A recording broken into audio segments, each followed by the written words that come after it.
Good morning दोस्तों।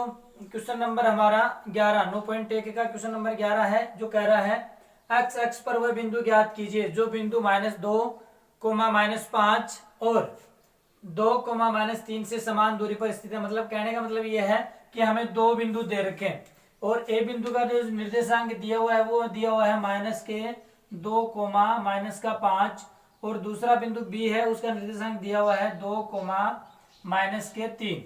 अब ये कह रहा है कि इन दोनों से समान दूरी पर है, मतलब कि तीसरा जो बिंदु है वो इन दोनों से क्या कह रहा है कि समान दूरी पर स्थित है। मतलब सी है वो ए से भी बराबर दूरी पर है और बी से भी बराबर दूरी पर है। जितनी ए और सी की दूरी है उतनी बी और सी की दूरी है। तो कह रहा है कि इस जो सी बिंदु है उसके एक्स अक्ष पर निर्देशांक, मतलब कह रहा है कि यानी ये हमारा y है, ये हमारा एक्स अक्ष।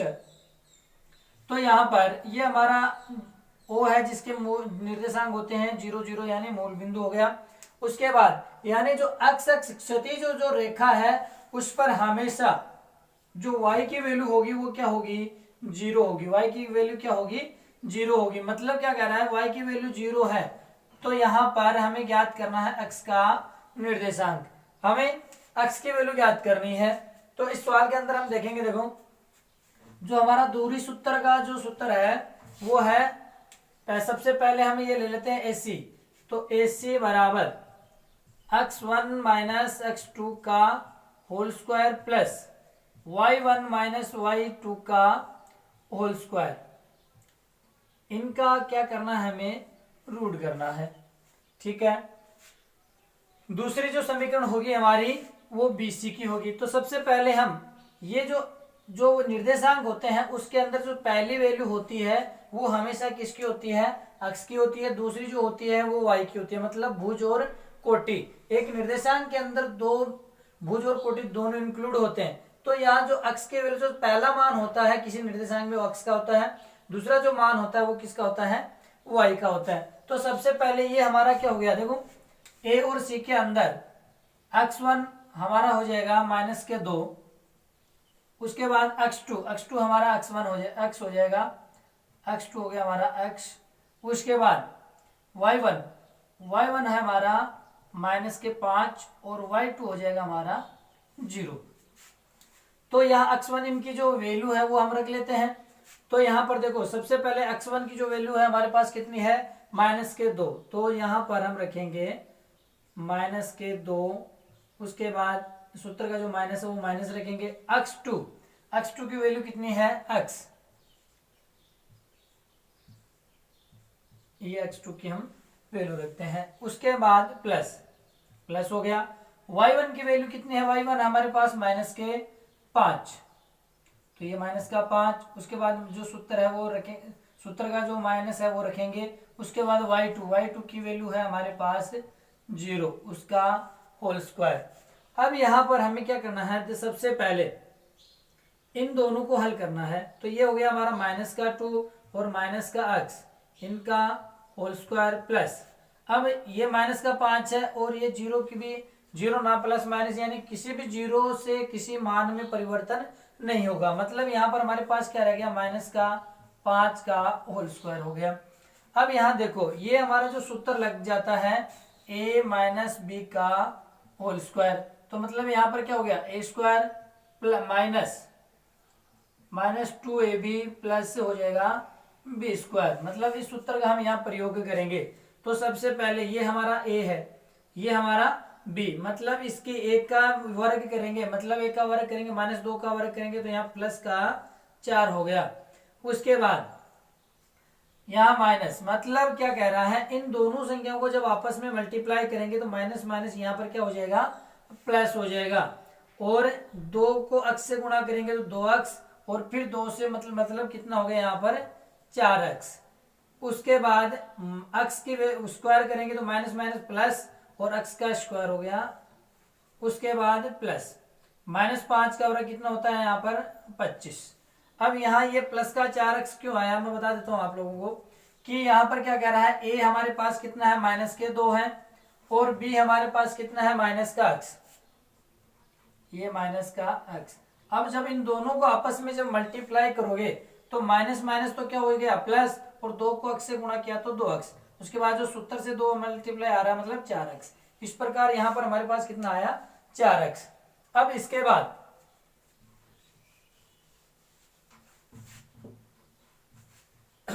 यहां जो अंकगणित की जो संख्याएं हैं उनको हम क्या कर लेते हैं, जोड़ लेते हैं। तो 4 और 25 कितने हो गए, 29 हो गए। और यहां हम लिखेंगे इस प्रकार x स्क्वायर प्लस 4। तो इस प्रकार जो हमारे समीकरण है 25 को 4 से हमने ऐड किया तो यहाँ 29 हो गए।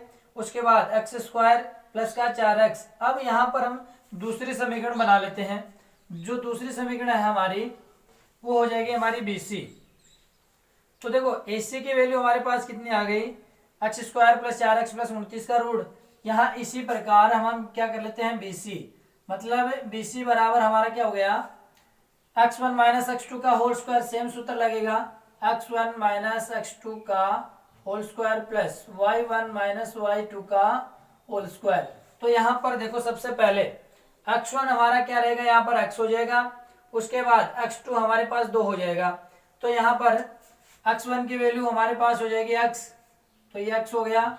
उसके बाद माइनस ये माइनस x2 की वैल्यू कितनी है 2, इसका होल स्क्वायर प्लस y1 हमारे पास कितना है 0। और उसके बाद ये सूत्र का रहेगा माइनस, उसके बाद माइनस का 3, इसका होल स्क्वायर। अब यहां देखेंगे ये तो a माइनस बी का होल स्क्वायर सूत्र हो गया, और ये देखो माइनस माइनस 2 बार मल्टीप्लाई होकर क्या हो गया प्लस हो गया। तो यहां पर हम करेंगे पहले तो इसको हल करते हैं, तो एक्स स्क्वायर और फिर माइनस का 4x, उसके बाद प्लस का 4, a माइनस बी का होल स्क्वायर खोलेंगे तो ये हमारी स्थिति ये आएगी। उसके बाद प्लस 0 से मान में कोई फर्क नहीं पड़ेगा, माइनस माइनस प्लस हो गया, प्लस का 3 का वर्ग कितना हो गया हमारे पास 9 हो गया। अब यहाँ पर हम देखेंगे तो सूत्र हमारे पास ये समीकरण बन गया एक्स स्क्वायर माइनस के 4x और प्लस का 13। अब हमें सवाल के अंदर दे रहा है कि ये दोनों क्या है, समान दूरी पर है, मतलब क्या कह रहा है AC बराबर BC। तो यहाँ दोनों समीकरणों को हम बराबर करेंगे। तो यहाँ AC की वैल्यू हमारे पास कितनी x square plus 4x plus का 29 बराबर BC की वैल्यू हमारे पास एक्स स्क्वायर माइनस 4x और प्लस का 13। अब देखो यहाँ से रूट तो दोनों का क्या हो जाता है कैंसिल। उसके बाद एक्स स्क्वायर से एक्स स्क्वायर क्या हो गया कैंसिल। अब यहाँ पर बचा हमारे पास 4x प्लस 29 और बराबर बचा हमारे पास माइनस का 4x और प्लस का 13। अब यहाँ पर इस माइनस का 4x इधर लेके आएंगे तो प्लस का हो जाएगा, मतलब यहाँ 4x प्लस 4x हो गए और बराबर इधर हो गया हमारे पास 13। इसका पक्षांतरण कर देते हैं, माइनस का हो जाएगा आगे जाके 29। अब यहाँ हो गया हमारे पास 8x प्लस का और माइनस का इधर क्या हो गया 16। अब x की वैल्यू हमें ज्ञात करनी है, तो x बराबर 8 इधर गुणा में आगे जाके किस में हो जाएगा भाग में, 16/8 यानी माइनस के 2। यहाँ जो x है इसका निर्देशांक हमारे पास कितना आ गया, x बराबर आ गया हमारे पास माइनस का 2। तो x पर ये इससे जो तीसरा बिंदु है इसकी वैल्यू क्या हो जाएगी माइनस के 2,0। तो C बिंदु का जो निर्देशांक होगा वो -2,0 होगा।